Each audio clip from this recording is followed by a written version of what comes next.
rare and balanced view on politics in today's world. Based on facts, born of rationality, common sense, and logic, providing context on today's events, this is American Perspective with Rick Thomas. Hello, everyone, and welcome to American Perspective. I am your host, Rick. Welcome. It's Labor Day. Everybody should have had the day off, or, well, I hope you did anyway. I know some people didn't. There were some stores and things like that. Do you remember back in the old days, whenever there was, by the old days, I'm talking like, I don't know, probably like 35, 40 years ago. Maybe a little bit longer than that, but not too much. When stores would actually close on Sundays and close on holidays. You remember the scramble at Thanksgiving? You would have to go and, make sure you had everything for your Thanksgiving, Thanksgiving feast because the grocery stores would be closed. I remember working in a grocery store and we shut down at like noon on Thanksgiving. So we'd be open in the morning for those last-minute rushes. But then you would end up with nothing after noon because we would close at like noon so that everybody could get home for their time off for their families and stuff. Nowadays, man, shoot, if you're not working on a holiday, I'm surprised we haven't even just gone to like, hey, screw it. We're going to do, 100 or 12-hour days and 7 days a week. Surprised that we aren't even going that route. Weekends go by way too fast. And, well, just having a Labor Day, a day to celebrate American labor is, as a holiday is definitely very interesting. I'll get into a little bit of the history on Labor Day here in just a few minutes. But first, we got to talk real quick. Apparently my problem in terms of not being able to, lose any of the extra poundage that I have is because I drink too much. Seriously, folks. No, seriously. I honestly, there's only 2 days a week that I actually have a drink. For the most part. Now, there are some weeks where I might increase that to 3 or something, but generally speaking, the only 2 days a week that I actually drink, you guys see. It's here on Wednesdays for Whiskey Wednesday and on Saturday nights. That's, for the most part, that's when I drink. So, there you go. So I guess that's not really my problem. My problem is probably the other stuff, like the sweet tooth. Anyway, all right. How we got onto that is that the chat lit up, and some of the chatsters were going back and forth about needing to lose weight for an upcoming wedding, and what to do and how to do it and those kinds of things. So there you go. Anyway, I am in shape. Round is a shape. Okay, there you go. We're good. All right, let's go ahead and get things kicked off. Tonight's person on tap for the Pledge of Allegiance is none other than the Venerable Buddy Weiser. So, if you are of mine, please stand, remove your hat if you're wearing one like me. Place your hand over your heart and follow along with Buddy as he recites the Pledge of Allegiance. I hereby pledge my allegiance to the flag of the United States of America and to the republic for which she stands, one nation under one God, indivisible, with liberty and justice for all her citizens. So help me God. And, of course, I thank you, Buddy, for that wonderful rendition of the pledge. If you would like to hear your rendition of the pledge played here on the program, all you need to do is record yourself performing the pledge or reciting the pledge in your style, and then take that audio file, video file, whatever kind of file that's created, and either send it to me via email or share it, because apparently if you record on your phone, you can hit share, and that'll allow you to send it to me. Either way, send it to fans, F-A-N-S, at AmericanPerspective.online. That's fans at AmericanPerspective.online. It looks like my closed captioning is a little messed up. Oh well. All right. Well, it looks like we're having some troubles. I see some Rumble troubles too. I'm seeing a little bit of Rumble troubles myself. So, yeah, I don't know what's going on with that. All right, folks, let's get on to tonight's headline sponsor, which is theflagshirt.com. That's right, theflagshirt.com. They still have their Labor Day sale. Here it is, Labor Day, and this is the last day they're probably going to have it. They still have their Labor Day sale markings up. So give it a shot. Go over there really quick, theflagshirt.com, and try to grab a patriotic shirt, men's, women's, kids, accessories, and the great red, white, and blue. Get some Independence Day outfits. Buy some Made in the USA stuff.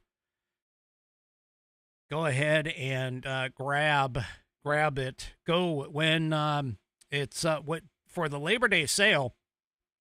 When it's $100 or more you spend, you'll get $20 off by using promo code 20. That's the number 20, literally spelled out, TWENTY.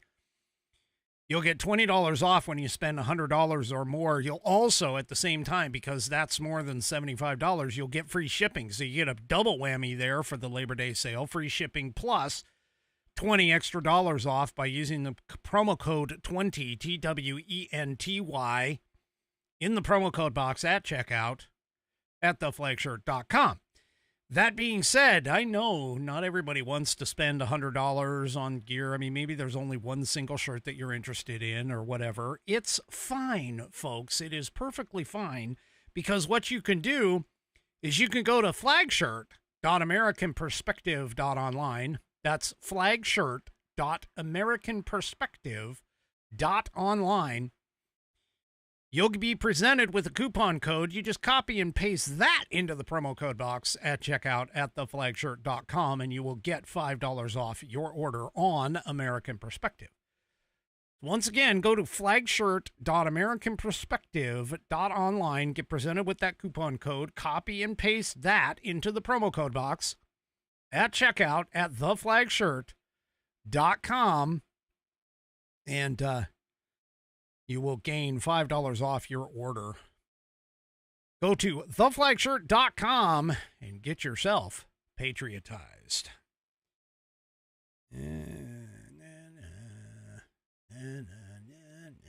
All right. So let's talk real quick about Labor Day. You know, Labor Day started way back in the late 1800s. And it actually became a federal holiday in 1894. It was created by the labor movement, and it was moved and traditionally observed on the first Monday in September. But it's always observed on the first Monday in September. You know, people say that Labor Day is the official, technically, I guess, end of summer, because at least in my neck of the woods, the kids go back to school the day after, the Tuesday. So tomorrow, the kiddies are not going to be happy because, and I'm not talking about little meow meow kitties. I'm talking kitties as in, you know, kids. They're not going to be happy because they're going back to school tomorrow. Their summer is over, and it's time for them to go back, which, of course, that means that, you know, the traffic is going to increase like crazy around my neck of the woods just for that. But anyway, the reason why we celebrate Labor Day is, of course, it's an annual celebration of workers and their achievements. It originated, which, by the way, some people try and attribute it to a couple of different people. Nobody really knows who actually started or who actually created Labor Day, at least as far as the you know, who initiated it in Congress to, like, start it. But in the late 1800s, at the height of the Industrial Revolution in the United States, The average American worked 12-hour days and 7 days a week. And that's why I said that in the beginning of my beginning monologue. Anyway, despite the fact that there were restrictions in several states, even children as young as 5 or 6 toiled in the mills, factories, and mines across the country. Well,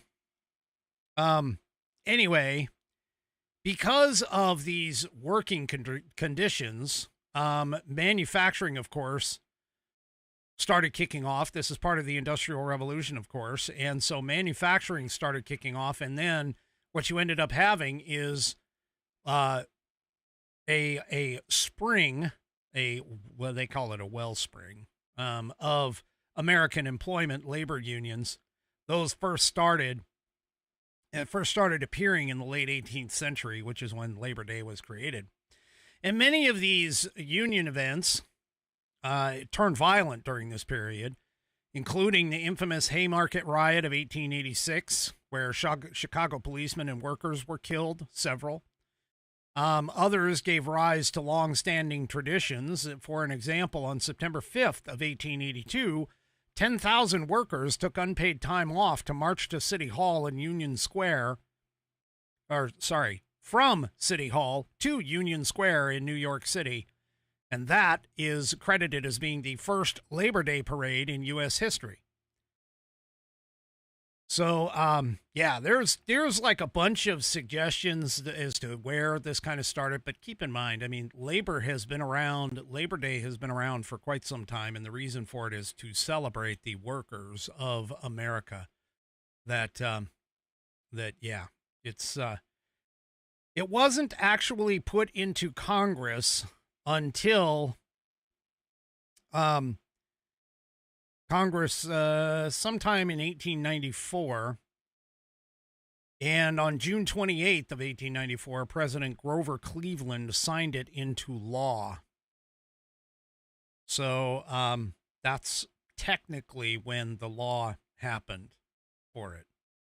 Now, the Uniform Monday Holiday Act of 1968 changed it and made it to where several holidays would be observed always on Mondays. So you kind of wondered why certain holidays are always observed on a Monday, Labor Day being one of them, regardless of the date. Well, that would be why, the Uniform Monday Holiday Act of 1968.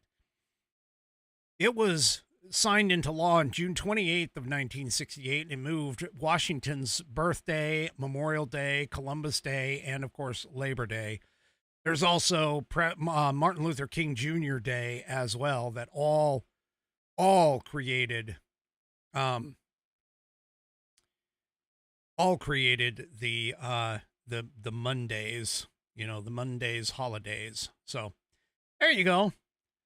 So when you see those leftist lunatic morons that are out there who are all saying, hey, thank a union worker for the creation of Labor Day, the reality is that while many of the union's activities may have spurned it, and by spurning it, I mean spawned it, I guess is the better way, but spawned it, the reality of it is that nobody really knows.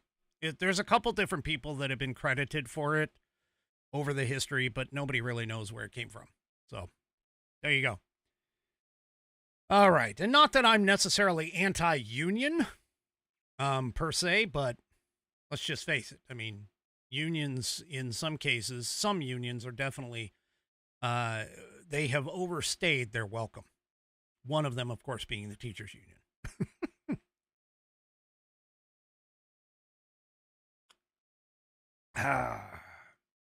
I've got my Arnold Palmer, and I'm not talking about the alcoholic kind. I'm talking about just the half and half mix of iced tea and lemonade. I like my iced tea and my lemonade. Anyway, well, folks, I seriously, I mean, I'm just going to say this with a straight face because I'm going to have to. Yeah. The Crypt Keeper of Congress. Oh, and I say that because when you look at her face right here, Maxine Waters, Oh my gosh. This woman, I gotta tell you, if there is ever any kind of a racist moron in Congress, she definitely is one of them. She, anyway, she's spent a couple of days at least. I've seen her posts, or I've seen posts about, news articles being written about her. But anyway, she apparently went on to several news outlets and is like, we need to call for President Trump's removal under Article 25. Now just think about what I just said. Okay, hold on. Look at my closed captioning when I say this, okay? If you're not quite sure what I'm saying here. The Crypt Keeper, Maxine Waters, wants to remove Trump under Article 25. No, I didn't say that incorrectly. She did. This is why these people, I swear, these people, they don't know the Constitution. They don't understand. It's Amendment 25. It's the 25th Amendment. There's not that many articles in the Constitution. I got to reach for mine just to make sure, because there's a couple in there that I don't know off the top of my head. But we have Article 5, Article 5, Article 6, Article 7. So there's 7 articles, but there's 27 amendments. That I do know right off the top of my head. The reason why I don't know there's 7 articles is because I don't really. 6 and 7 are sort of, whatever. But anyway, yeah, she wanted to invoke Article 25, and she even said this on live TV. I don't even know if there's anybody who is I don't know. Whenever they go on like MSNBC or whatever, they're never going to get fact checked. That's just literally the case. But she basically called it out. She goes, I want, even though I know it may not happen, the cabinet that he's appointed, a bunch of his sycophants who probably won't do what I would recommend, to call for Article 25 of the Constitution of the United States of America. Yeah. She says it's time to determine his unfitness, to determine that something's wrong with this president. Okay, you sat quiet for 4 freaking years when we obviously had a non-compos mentis president in the form of Joseph R. Biden. And you're going to sit here and talk about him being invoked for the 25th Amendment. Again, they don't even understand the Constitution of the United States to know that. Anyway, she's just sorry. I just wanted to bring that to everybody's attention because, yep, the Crypt Keeper is back. I wouldn't even say she looks like death warmed over. I mean, anyway, all right, time to get serious. Well, folks, the next city is on the list. That's right. The next city is on the list. So, outside of Washington, D.C., which, by the way, the residents are happy about Washington, D.C. and the federal takeover of Washington, D.C., even for the amount of time that is being given, which is only 30 days, unless Congress will go and extend that. Which, I mean, realistically, yeah, they could. I don't know if they're going to, though. I don't know. We'll just have to see what happens. I mean, I'm kind of riding on the fence as to whether or not that would necessarily be needed. Oh, it was definitely needed to get it started, for sure. But I'm not exactly sure what the point would be to continue it. It's after we've already had, thousands of arrests and the streets are kind of cleaned up and things are going pretty good. We'll just have to see what happens after 30 days. which, by the way, a lot of people are like, what's going to happen once the National Guard leaves? Well, I know what's going to happen once the National Guard leaves, folks. It's called the police are going to have to step up and do the job. They're going to have to step up and do the job, the actual job, the real job. That means Muriel Bowser has got to keep her trap shut and keep the ball rolling. Yeah. Anyway. Well, the next town or the next city has been identified.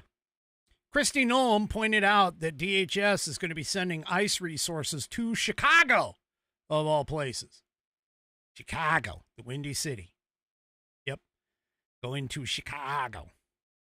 So the Trump administration is sending additional immigration enforcement resources to Chicago as part of the president's plan to deploy federal agents to the nation's third largest city. According to DHS Secretary Noem, she stated this yesterday on August 31st. On August 27th, the DHS asked Naval Station Great Lakes military base for a limited support in the form of facilities, infrastructure, and other logistical needs to support DHS operations. The base, which is roughly 35 miles north of Chicago, has not yet decided on the request, according to a base spokesperson on August 27th. Now, Noem told CBS News' Face the Nation yesterday that our agency plans to send immigration and customs enforcement resources to Chicago. She said, we've already had ongoing operations with ICE in Chicago and throughout Illinois and the other states, making sure that we're upholding our laws, but we do intend to add more resources to those operations. She declined to offer any further details about the agency's plan for deploying federal agents to Illinois. The plan comes comes weeks after the Trump administration first sent National Guard troops to Washington to target crime, which again, that's one of the things that they've been complaining about. But the thing about it is that the elected representatives, the elected leaders are standing up there like the Chicago mayor and J.B. Pritzker, the governor, are standing up there saying, we're not going to comply with ICE. Yeah, not doing so might put you into federal hot water, though. Morons. Anyway, the Chicago mayor, of course, has signed an executive order this past Saturday instructing city police not to cooperate with federal agents or military personnel if President Donald Trump deploys them to the city for planned immigration enforcement operations. Yep. Brandon Johnson has decided to, quote unquote, fight and resist, which is likely a federal crime. These people need to understand that they cannot do this. They are trying to inhibit enforcement of federal law, which is difficult. Now, keep in mind, we've had conversations on this show, and I have told you multiple times, there is only one recognized law enforcement officer at the county level that has a longer period of reference in history and has more authoritative power in that county than even the federal government. It's known as the sheriff. Harkens all the way back to the Shire Reeve. You need to check out the constitutional sheriff on the Institute on the Constitution's website. You can go ahead and pull. Now, okay, I see something going back and forth here. All right, so here is the thing. All right, the question has been asked. I'm going to toss it out there. Apparently, two of my longtime whiskey warriors are discussing the option of whether or not the National Guard can actually be deployed to a city. Here's how this works. Okay? The National Guard has basically two modes of operation. Operation 1, in its primary mode, is to be underneath the president and the commander-in-chief. However, Operation 2, and right off the top of my head, I cannot remember these two titles, but they are actually separated. There are two titles. Operation number 2 is to work in and in support of civilian operations. Now, under normal circumstances, the National Guard, when operating under the civilian side, under their civilian authorities, that falls under the governor. If they are called up to federal service, they essentially can be sent to protect federal land, federal buildings, federal employees. But they cannot be used necessarily in actual operations, like civilian operations, say arresting people. They usually don't get arrest powers. Okay? They can work in support of civilian police, or in this case, in support of federal ICE agents. But the ICE agents would be the ones that would actually be the ones arresting people. Now, all of that being said, yes, as you saw in Los Angeles, the National Guard can be deployed to protect federal buildings, federal lands. They will not be deployed unless the Insurrection Act is kicked off. They will not be deployed to do any kind of civil disturbances unless the Insurrection Act is declared, in which case that's the president declaring the Insurrection Act, or the governor of the state enacts them to perform things like what you saw with the riots in the Summer of Love of 2020.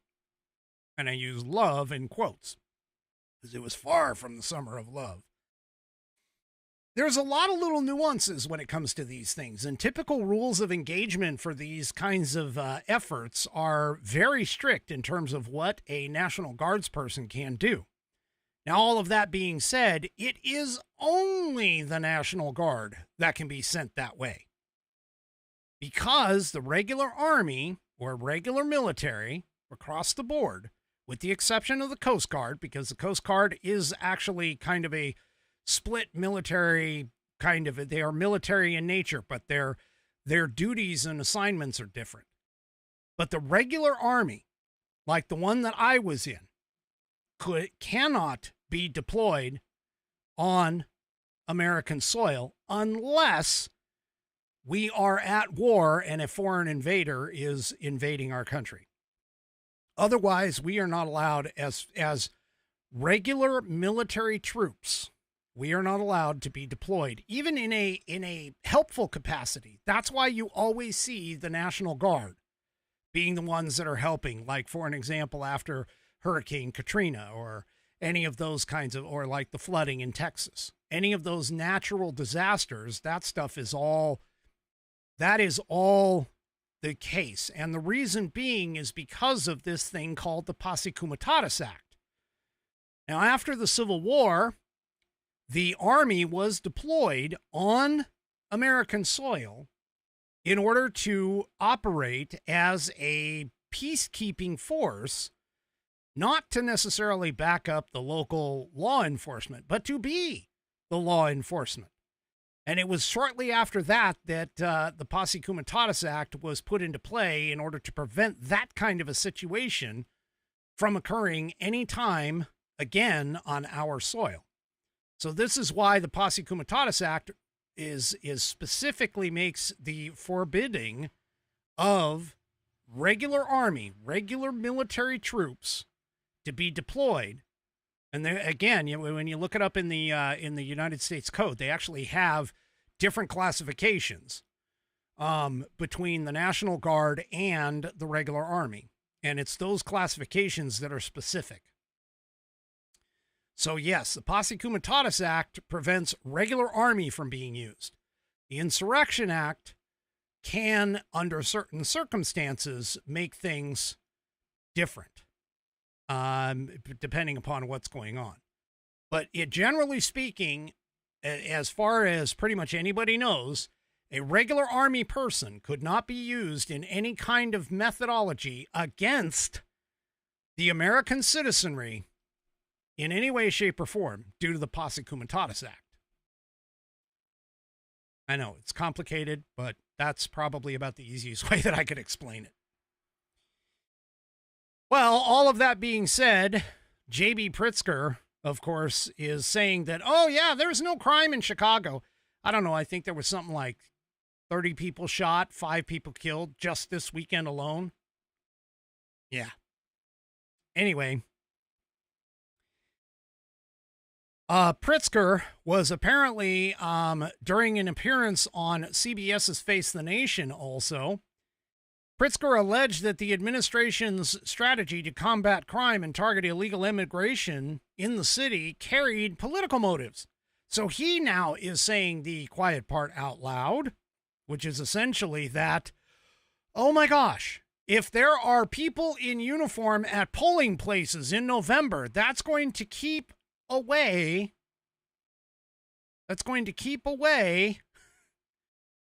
illegal aliens from coming to the polls. Really?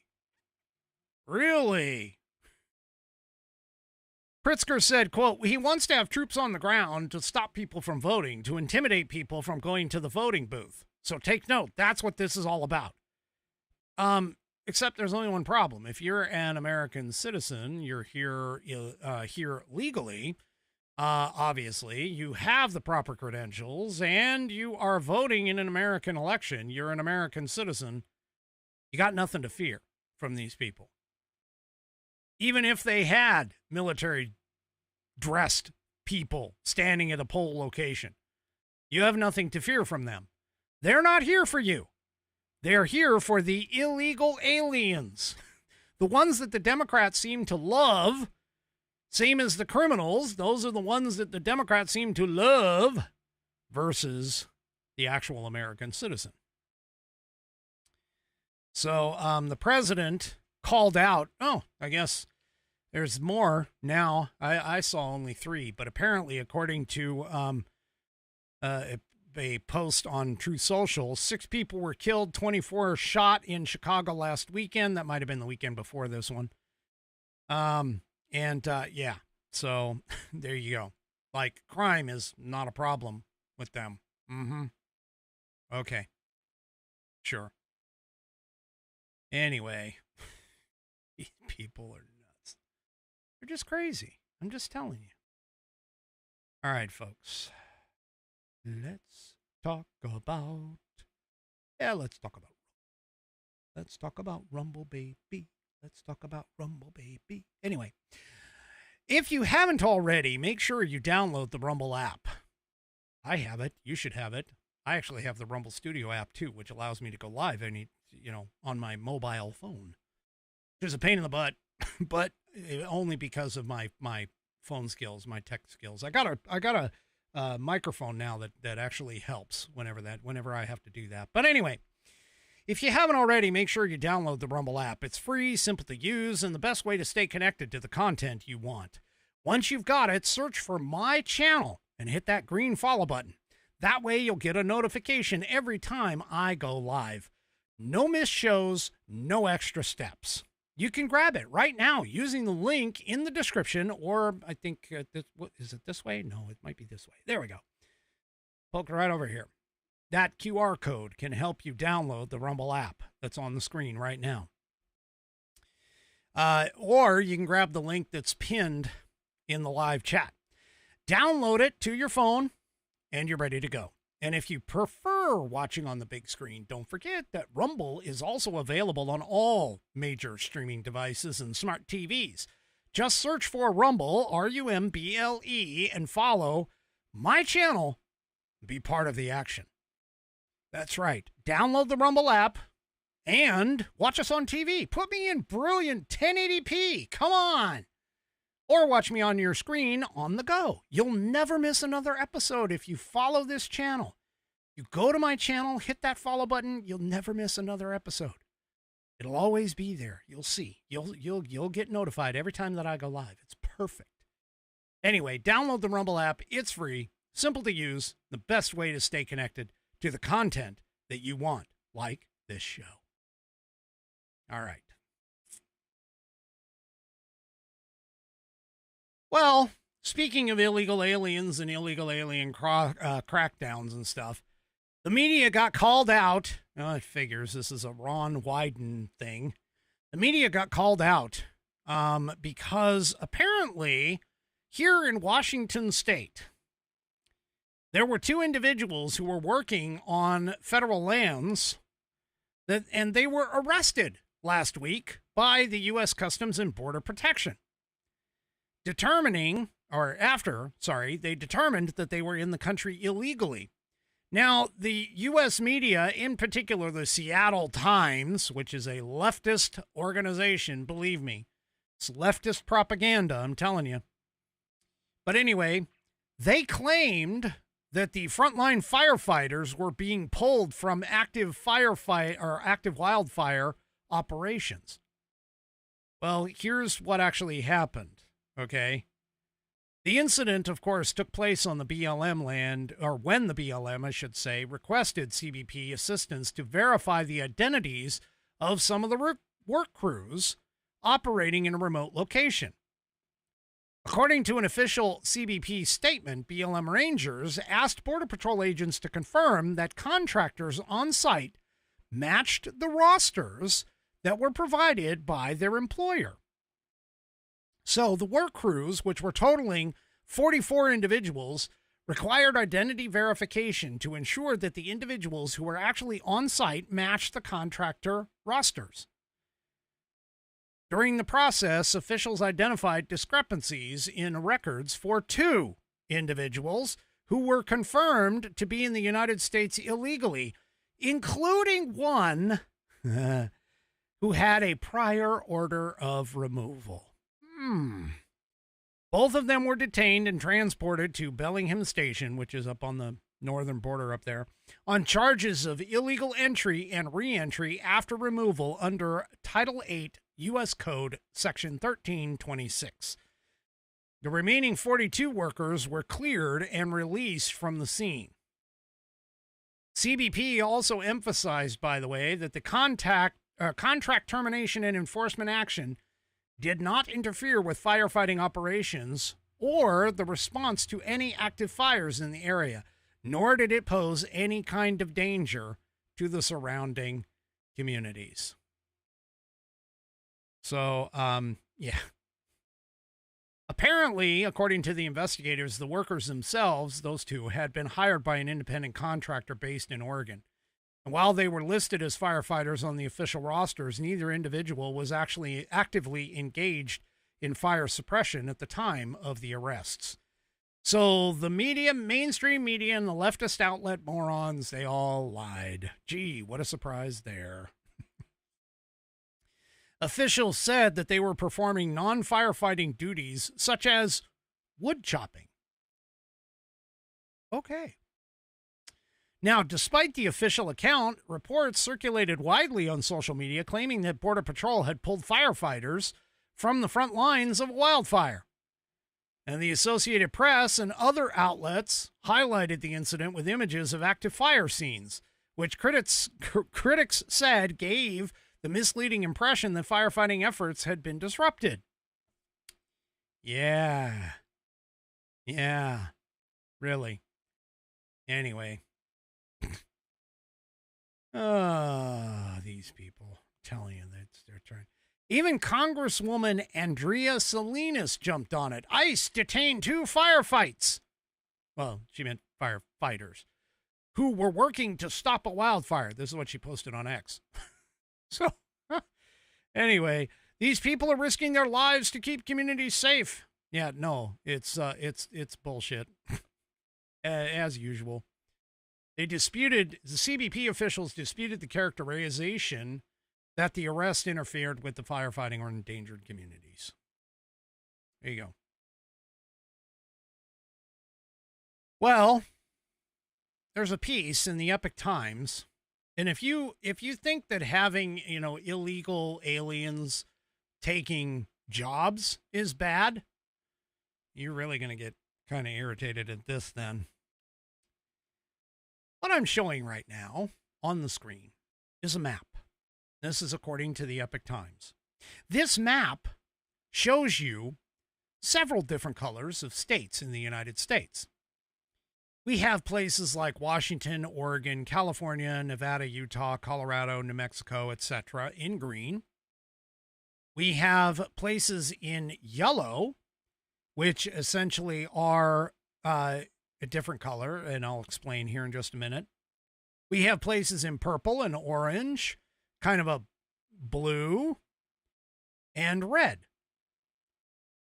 This map is showing where in-state tuition and financial aid for illegal aliens is approved. The green represents full access, meaning every single state that you see on this map that is in green allows in-state tuition and financial aid for people who aren't even supposed to be here. Those that are in yellow have access to what's known as in-state tuition. Now, for those of you who may not have children, okay, or have had kids that are, out of college and maybe you've forgotten, but in-state tuition is much lower, generally speaking, than out-of-state tuition.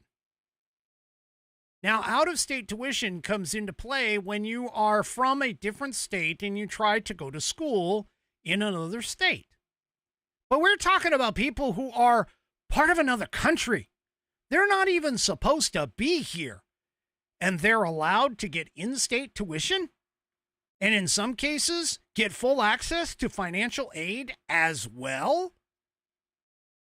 See, folks, this is exactly why we have an illegal immigration problem in this country. If we were to simply just say a blanket order, in order for you to qualify for tuition at a school, to qualify for a driver's license, to qualify for any assistance, SNAP benefits, whatever, you have to prove you are an American citizen, we wouldn't even have to enforce our border. Probably not. If we basically said, look, and now keep in mind, I'm kind of being a slight bit of hyperbolic here because of the fact that, you'll still have people who will do forgeries of IDs and documents and things like that. All of that's going to go on no matter what you do. But the point that I'm making here is that if we were to basically all get solidly behind the idea that, hey, you need to be an American citizen in order to do any of this stuff, then all of this stuff will become less of a draw for these people to try and jump the frickin' border. Now, the states that are in gray have no policy on this. The states in orange have zero access. So these ones are basically saying, hey, if you're an illegal alien, you can't even get into this university. The ones that are in blue have some restrictions. It's not really clear what. Red states, or the red indicators, are that DACA recipients can enroll. And the purple basically say that DACA recipients have access. I'm with the gray, folks. I'm with the gray states. Just cut it all off. Cut off the employment. Cut off, if you can't prove that you are an American citizen or have a legal visa that you are allowed to be here, you should not be allowed to either work or go to school or any of these things. None of it. Illegal aliens are not supposed to be here. They are not supposed to be here. They need to get sent home. Period. But that's what you're seeing on this map. is that just about everywhere in this country, for the most part, there's what? 1, 2, 3, 4, 5, 6, 7, 8? 8 states? 8 states that don't have any kind of policy on this? And there's a good, 1, 2, 3, 4, 5, 6, 7, 8, 9, 10, 11, 12, 13, 14, 15, 16, 17 that are like completely full access. You add to that another 5 that are access to in-state tuition. Yeah. Yeah. This is a problem, people. This is a problem. And this is one of the things, believe it or not, one of the things that President Trump has been going after. And in fact, that map might actually be in reference to Kentucky. That map actually may not be accurate, because Kentucky, by the way, is now no longer offering in-state tuition to illegal immigrants due to a DOJ lawsuit. Here in Just the News, foreign students who legally obtained student visas are required to pay out-of-state tuition in states such as Kentucky. So Kentucky is going to stop offering in-state tuition to illegal aliens at public colleges and universities after a lawsuit that was brought by Attorney General Pam Bondi, according to Kentucky Attorney General Russell Coleman. Coleman told Fox News Digital that the policy was changed about 2 months ago after the U.S. Justice Department decided to sue over its state law 13 KAR 2:4045. Foreign students who legally obtain student visas are required to pay out-of-state tuition in states such as Kentucky. Yeah, this is exactly what needs to happen. If you're not here, first of all, if you're here illegally, if you cannot prove that you are here legally, you shouldn't even be allowed to enter into the university system. But that being said, if you are here legally, you should pay at a minimum out-of-state tuition. Forget this in-state crap. They're not from here. Their permanent residence is not even in this country if they're here on a visa. So they need to be paying out-of-state tuition, because that's what out-of-state tuition is. Exactly why. So the lawsuit argued that Kentucky's policy to allow illegal aliens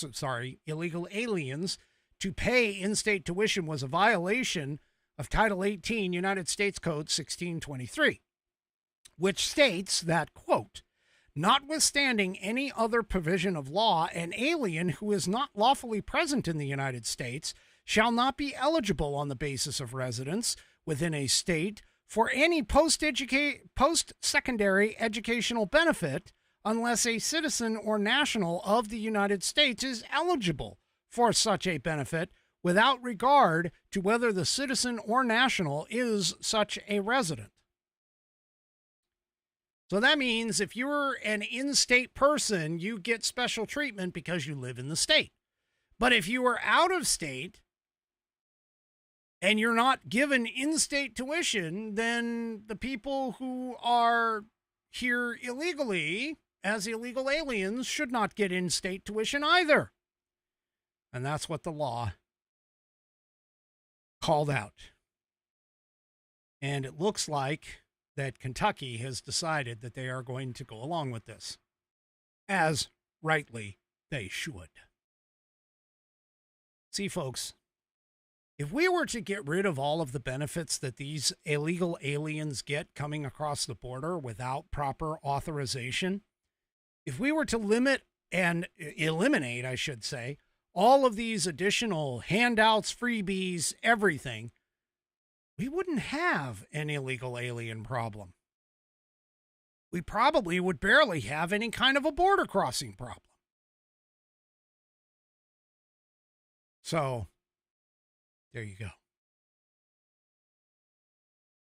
Anyway. All right. Well,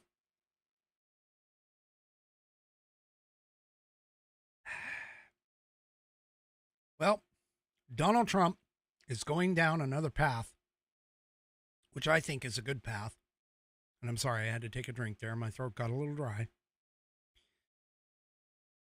But Donald Trump has now called and is calling on the drug companies to release their COVID vaccine data. So President Trump today urged pharmaceutical companies to make their data on the COVID-19 vaccines public. He is saying that transparency is needed as debates over the effectiveness of the shots continued to divide the CDC and health officials, according to the New York Post. He says it is very important that the drug companies justify the success of their various COVID drugs. Many people think they are a miracle that saved millions of lives. Others disagree. With the CDC being ripped apart over this question, I want the answer and I want it now. Trump wrote this in a Truth Social post. Trump also added that he has personally seen information from Pfizer and others that he described as extraordinary, but questioned why these findings have not been widely shared. So, yeah. Anyway,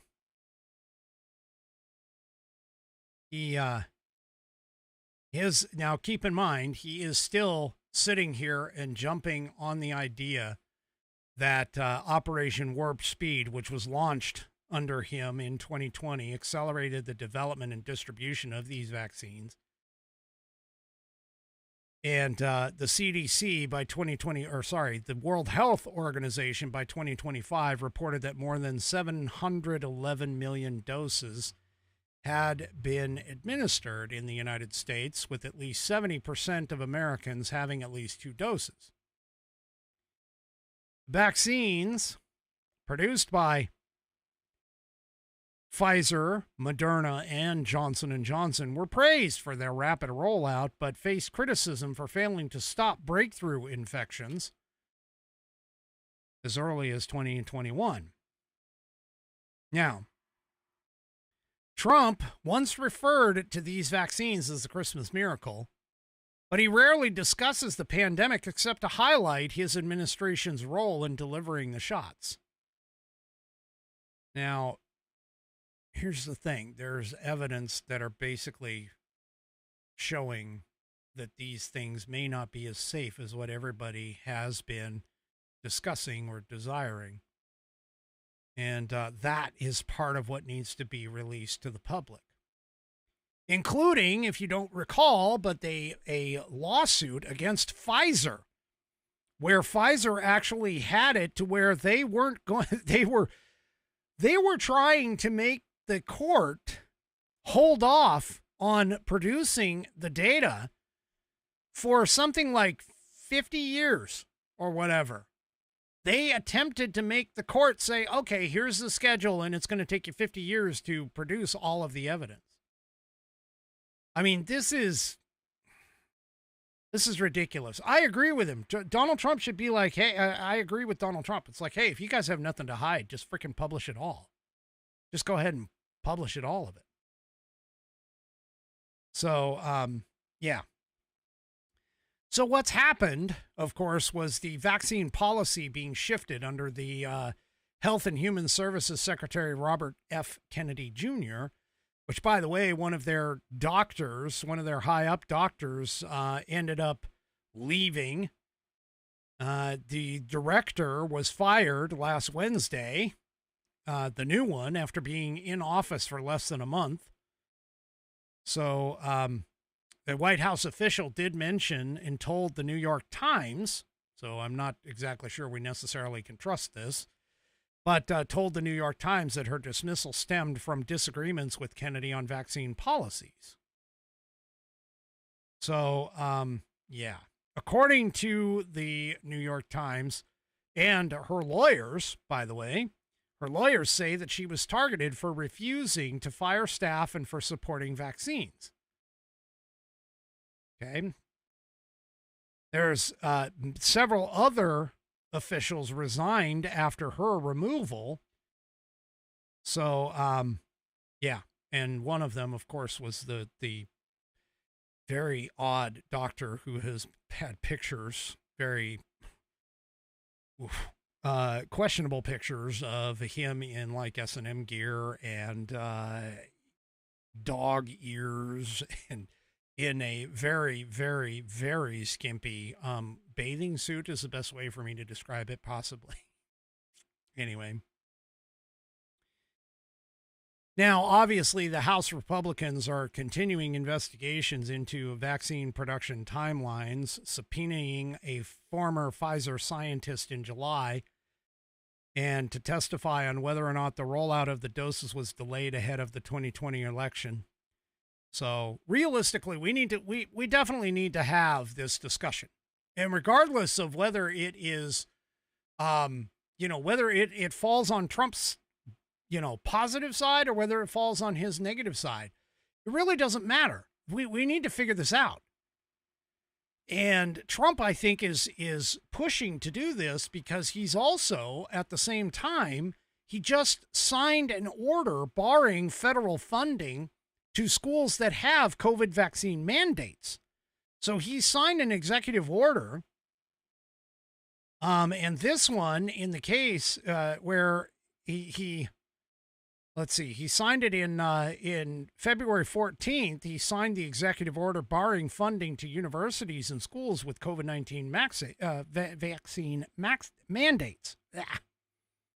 Couldn't get that out. Anyway, the instructions that he signed affected, the institutions affected, I should say, include educational service agencies, state education agencies, local education agencies, elementary schools, secondary schools, or any other institutions of higher education that require students to receive COVID-19 vaccinations to attend in-person educational programs. So the fact sheet states that President Trump is committing to protecting personal freedoms and ensuring that Americans' education isn't conditioned on unnecessary government mandates. He is dedicated to ensuring that American students are not forced to choose between their education and their medical freedom. Now, let's just be completely serious about this, okay? The vaccines for children are being demonstrated outside of those who have comorbidities, okay? And in the case of children, you're looking at 4 or more comorbidities. They are not needed. The children, for the most part, have not been affected by COVID-19, even at its strongest point. That's what our data has shown, both in the number of deaths as well as the number of not vaccine injuries, but the COVID illness injuries, known as long COVID, things like that. And so this particular move, I agree with. I totally agree with. So anyway. All right. One last thing, and this is another thing that I actually think, now I'm kind of surprised this particular individual is doing it. I don't agree with Representative Thomas Massie very often when it comes to some stuff because he tends to be a no vote on all kinds of government spending and things like that, regardless of its source. But this one I could get behind. Thomas Massie is pushing to repeal the Gun-Free Zone Act after the Minnesota shooting. He's renewing efforts to repeal the Gun-Free Zones Act of 1990.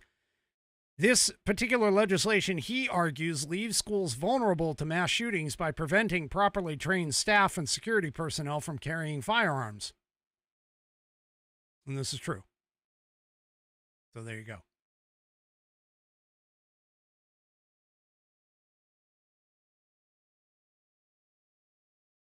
Wow. Rumble is really behind. Holy crap. Anyway, I agree with this. Thomas Massie, I'm behind you on this one. But that's it. He's got HR 5066, which is called the Safe Students Act, And it would repeal the Dangerous Gun-Free Zones Act of 1990, ending the default federal policy of making schools soft targets.